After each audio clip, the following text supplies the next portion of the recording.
আসসালামু আলাইকুম প্রিয় ইউটিউব বন্ধুরা, স্বাগতম ইলেকট্রো সার্কিট ল্যাব অ্যান্ড বিডিএর অফিসিয়াল চ্যানেলে।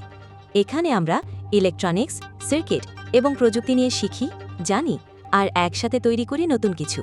চ্যানেলের ভিডিওগুলো যদি আপনাদের ভালো লাগে তবে সাবস্ক্রাইব করে পাশে থাকার অনুরোধ রইল। চলুন এখন শুরু করা যাক আমাদের মূল টপিক।